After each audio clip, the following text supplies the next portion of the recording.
زندگی میں دکھ جس شدت کا بھی ہو، اللہ نے آپ کو آپ کے حصے کا سکھ بھی ضرور دینا ہے۔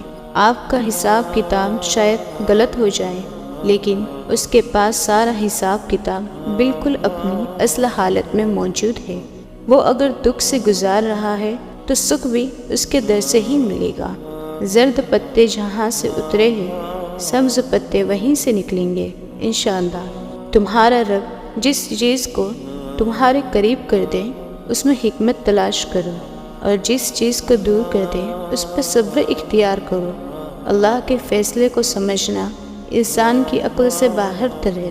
مسکرائیے اور اچھا سوچیں، کیونکہ انسان جب اچھا سوچتا ہے تو اللہ خود ہی راستے بنا دیتا ہے اور مشکلیں آسان کر دیتا ہے۔ جب کوئی دنیاوی طور پر اونچے رتبے والا شخص آپ کو کہہ دے کہ میں آپ کے ساتھ ہوں تو آپ تسلی میں آ جاتے ہیں، لیکن جب اللہ رب العالمین آپ سے یہ کہہ رہا ہے کہ میں صبر کرنے والوں کے ساتھ ہوں تو آپ اس کو معمولی کیوں سمجھتے ہیں؟ اللہ کی رحمت سے مایوس ہونا ایسے ہی ہے جیسے کسی بھرے خزانے کے دروازے کی چابی کو اپنے ہاتھوں سمندر میں پھینک دینا۔ اللہ کی رحمت کا سمندر اتنا بے پایا ہے کہ اس کا ایک قطرہ سیراب کر دیتا ہے۔ تبھی تو اللہ تعالیٰ نے قرآن میں فرمایا ہے لا تقنطوا من رحمت اللہ، اللہ کی رحمت سے مایوس نہ ہونا۔ توکل کے دو مرحلے ہوتے ہیں، ایک وہ جب اس بات کا یقین ہوتا ہے کہ جو مانگا ہے وہ مل جائے گا، اور دوسرا وہ جب اس بات کا یقین ہوتا ہے کہ جو مانگا ہے وہ نہ بھی ملا تو اس میں کوئی نہ کوئی بہتری ضرور ہے۔ تبھی تو اللہ تعالیٰ نے فرمایا ہے وَمَن يَتَوَكَّلْ عَلَى اللَّهِ فَهُوَ حَسْبُهُ، اور جو شخص اللہ پر بھروسہ کرے تو وہ اسے کافی ہے۔ محبت میں بڑی طاقت ہے۔ اللہ جس کے دل میں محبت کا بیج اگا دیتا ہے اس کے دل میں پھر انا، خود غرضی اور خود پسندی جیسے کانٹے نہیں اگ سکتے۔ سچی محبت کا یہی اعجاز ہے، اور مجھے تو اس سچی محبت والی اصطلاح پر ہی اعتراض ہے، کیونکہ محبت تو محبت ہوتی ہے، یہ جھوٹی ہو ہی نہیں سکتی۔ ہاں مگر آج کے دور میں جہاں اور بہت سی روایت ہم نے خود پر بلا وجہ فرض کر رکھی ہے، وہاں محبت جیسی بے مثال جذبے کو سچ اور جھوٹ کے ترازو کا پابند کر دیا ہے۔ یہ محبت کسی کی جاگیر نہیں، یہ تو مشیت الہی ہے، اس رب کا فیصلہ ہے جس کے دل پر چاہے نازل کر دے۔ ہاں، اس بات میں کوئی شک نہیں کہ اگر یہ محبت محرم کے لیے دل پر اتری تو رحمت خداوندی ہے، اور اگر نامحرم کے لیے پیدا ہوئی تو یہ ایک کڑا امتحان ہے جس میں رب والے ہی سرخرو ہو سکتے ہیں۔ بے شک اللہ اپنے بندوں کو جیسے چاہے آزماتا ہے۔ لوگوں کی پرواہ مت کریں، آپ کا کردار اللہ کے نزدیک بہترین ہونا چاہیے، اس کے یہاں مقام بلند ہونا چاہیے۔ جسے وہ اٹھائے اسے دنیا نہیں گرا سکتی، جسے وہ گرائے اسے دنیا نہیں اٹھا سکتی۔ اس لیے اسی کی مان کر چلیں، اپنی زندگی کو اس کے مطابق ڈھال لیں۔ آخر میں ہم ہوں گے اور ہمارا اللہ۔ جو تکلیف پہلے آئی تھی کیا وہ یاد ہے تمہیں؟ وہ کس نے مٹائی تھی؟ اللہ نے نا، تو پریشان نہ ہو، اب بھی وہی تمہارے سارے غم دور کر دے گا کہ تمہیں یاد بھی نہیں رہیں گے اپنے غم۔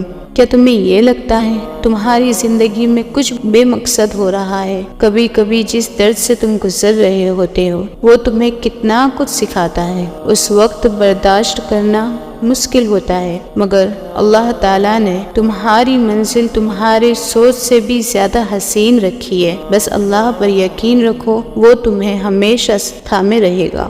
غم کی زندگی میں سب سے بڑی اہمیت یہ ہے کہ غم دل کو بہت نرم کر دیتا ہے۔ اگر غم نہ ہوتے تو انسان پتھر ہی رہتا۔ ہم نے ابھی تک ایک دوسرے کو نیچا دکھانا ہی سیکھا ہے۔ جس دن ہم نے ایک دوسرے کو راستہ دکھانا اور مدد کرنا سکھا لیا تب دین و دنیا میں کامیابی ہمارے مقدر بن جائے گی۔ ہم جس دنیا میں رہتے ہیں ہمیں یہاں دیکھنے کے لیے روشنی چاہیے۔ رات کے اندھیرے میں ہم سو جایا کرتے ہیں۔ دین ہماری سرگرمیوں کا مرکز ہوتا ہے، تو آپ کو نہیں لگتا کہ آپ کی زندگی میں جو اندھیرے آ گئے ہیں، پریشانیوں کے، الجھنوں کے، فتنوں کے، آپ کو ان سے نکلنے کی ضرورت ہے۔ آپ کی زندگی سے یہ اندھیرے تب ہی نکلیں گے جب آپ کو نور ملے گا، جب آپ کو روشنی ملے گی۔ یہ روشنی صرف اللہ سے جڑنے سے ملتی ہے، کیونکہ نور کا واحد سورس اللہ ہے۔ اس کا نام لینے، اس کو یاد رکھنے اور اس سے مدد مانگنے سے ہی آپ کو سیدھے راستے پر چلنے کے لیے روشنی ملے گی۔ آپ جانتے ہی ہوں گے، سورہ کہف کی 19ویں آیت کا ایک لفظ ہے وَلْيَتَلَطَّفْ۔ یہ تھوڑا بڑا کر کے لکھا ہوا ہوتا ہے کیونکہ یہاں قرآن پاک کا درمیان آ جاتا ہے۔ یہ لفظ پورے قرآن کا خلاصہ ہے اور اس کا ترجمہ آپ جانتے ہو کیا ہے؟ اس کا ترجمہ یہ ہے اور نرمی سے بات کیا کرنا۔ جب اللہ نے موسیٰ علیہ السلام کو فرعون کے پاس بھیجا تو بھی یہی کہا کہ تم اس سے نرمی سے بات کرنا، شاید وہ مان جائے۔ کون مان جائے؟ وہ انسان جس سے زیادہ متکبر اور گھمنڈ والا شخص دنیا میں کوئی اور آیا ہی نہیں۔ زندگی کتنی بدل جائے اگر ہم اس بات کو مان جائے کہ نرمی سے بات کرنے کا مطلب بے وقوفی اور کمزوری نہیں بلکہ عاجزی اور اعلیٰ ظرفی ہے۔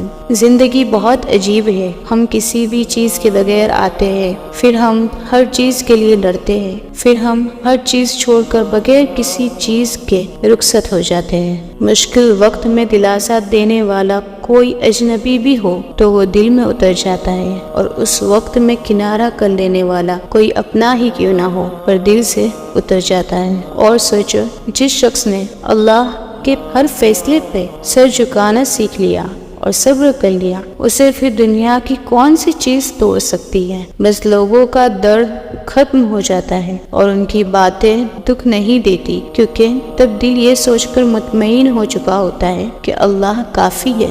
گلے شکوے زندگی سے سکون کو ختم کر دیتے ہیں۔ جو گزر گیا اسے بھول جائیے، جس نے دکھ دیا اسے معاف کر دے، جس کو معاف نہیں کر پا رہے ہیں اس کا معاملہ اللہ پر چھوڑ دے، یہ آپ پرسکون ہو جائیں گے۔ ہم کسی کے لیے آسانی پیدا کرے یا مشکل، وہ ایک نہ ایک دن ہمیں ضرور ملتی ہے۔ دوسروں کے لیے آسانیاں پیدا کریں، انشاءاللہ اللہ آپ کے لیے بھی آسانیاں ہوگی۔ مشکل آتی ہے چلی جاتی ہے، برا وقت آتا ہے چلا جاتا ہے، کچھ بھی ہمیشہ نہیں رہتا، تو پھر تم کیوں غموں کا بوجھ لے کر اپنے دل سے لگا بیٹھے؟ یہ آنی جانی چیز ہے۔ برا وقت آیا ہے، کوئی مشکل آئی ہے تو اس کے ساتھ آسانی بھی بھیجی جا چکی ہے، بس انتظار کرنا ہے، تھوڑا صبر کرنا ہے۔ صبر تو سب سے بڑی آسانی ہے جو اگر کسی مشکل میں آپ کو دے دی جائے تو دنیا اور آخرت دونوں سنور جاتی ہے۔ تبھی تو اللہ نے قرآن میں فرمایا ہے فَإِنَّ مَعَ الْعُسْرِ يُسْرًا، بس اس میں کوئی شک نہیں کہ مشکل ہی کے ساتھ آسانی ہے۔ زندگی تکلیفوں کا نام ہے،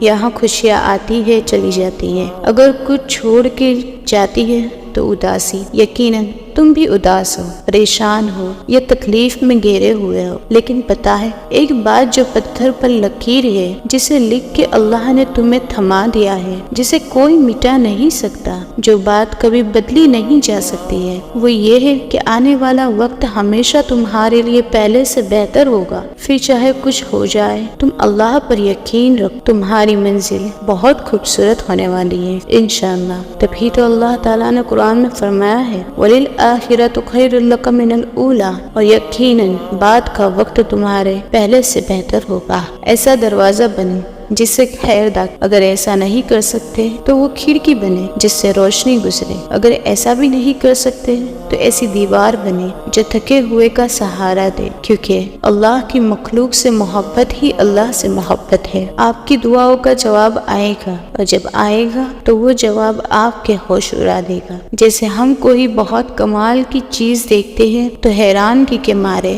ہمارا منہ کھلے کا کھلا رہ جاتا ہے، ہم ہکے بکے رہ جاتے ہیں۔ بالکل یہی حال آپ کا ہوگا جب آپ اللہ کی پرفیکٹ ٹائمنگ اور پرفیکٹ منصوبے کو دیکھیں گے۔ اللہ کی قدرتیں آپ کو لاجواب کر دے گی انشاءاللہ۔ اللہ کو تمہارے دل کی بات سمجھنے کے لیے دلیل کی ضرورت نہیں ہے، تمہاری آنکھوں سے نکلتا ایک آنسو اس کی وضاحت کے لیے کافی ہوتا ہے۔ بے شک درد زیادہ ہو یا کم، اللہ ہمیشہ بہت پاس ہوتا ہے۔ ہو سکتا ہے وہ شخص تمہاری خواہش نہیں آزمائش ہو سکتا ہے یہ زخم تمہارے گناہوں کا کفارہ ہو، اللہ سے جڑنے کا ایک ذریعہ ہو۔ جب تمہیں صبر کا ہی نہیں پتا تھا، اللہ پر یقین کے راستے کا ہی نہیں پتا۔ ہو سکتا ہے یہ سب سکھانے کے لیے تمہیں اس وقت سے گزارا ہو سکتا ہے تمہیں ہر طرف سے اکیلا چھوڑ کر اللہ نے تمہیں خود سے دوستی کرنے کا موقع دیا ہو سکتا ہے تمہاری ساری محبت فقط ایک ہی شخص میں نہ اتر جائے، اس سے پہلے تمہیں اس سے دور کر دیا ہو سکتا ہے تمہیں بہتر نہیں بہترین سے نوازنا ہو۔ بے شک اللہ کی ذات پر یقین رکھیے، انشاءاللہ وہ سب کے لیے بہتر والا ہی فیصلہ کرے گا۔